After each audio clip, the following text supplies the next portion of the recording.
বন্ধুরা, কেমন আছো সবাই?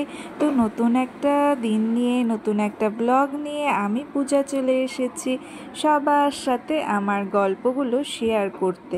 তো দেখো, আমরা যদি মনে করি শ্বশুর বাড়িতে এসে আমরা কাজ করব কেন, আমরা তো বাপের বাড়িতে কোনো কাজই করতাম না, তাহলে আমরা এখানে এসে কাজ করব কেন, সেটা যদি আমরা মনে করি তাহলে কিন্তু বড্ড বড় ভুল করছি আমরা।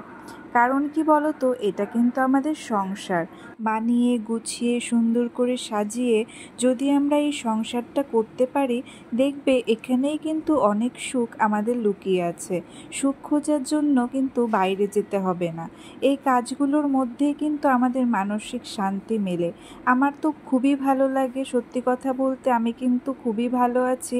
আমার কিন্তু কোনো সময় মনে হয় না যে আমি এত কাজ করছি কেন, আমি এটা করব না, আমি সেটা করব না, এটা কিন্তু আমার কখনোই মনে হয় না।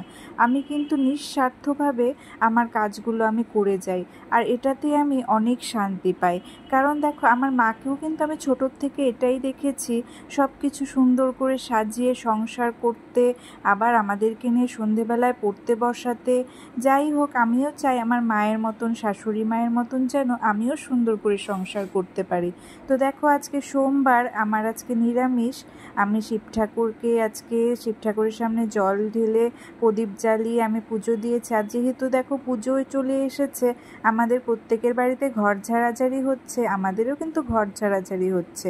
আর দেখো, এই যে রান্নাগুলোও করে নিচ্ছি আমি সাথে সাথে তাড়াতাড়ি করে, আবার এই সমস্ত গুছিয়ে নিয়ে আবার মেয়েকেও স্কুলে চলে গেছিলাম আনতে। তো দেখো, বের হয়েই আমার মেয়ে কী কী হয়েছে না হয়েছে সব আমাকে গল্প করে শোনাচ্ছে, এরকমই শোনায়। আর ছেলের এখনও ছুটি হয়নি, ছেলে ওই দিকের বিল্ডিংয়ে ছেলের ক্লাস। তো ছেলের ছুটি হবে 3:30টায়, মেয়ের ছুটি হয় 1:15টায়। তাই ও একটু তাড়াতাড়ি চলে আসে আর এসেই সব গল্প শোনায় আমাকে।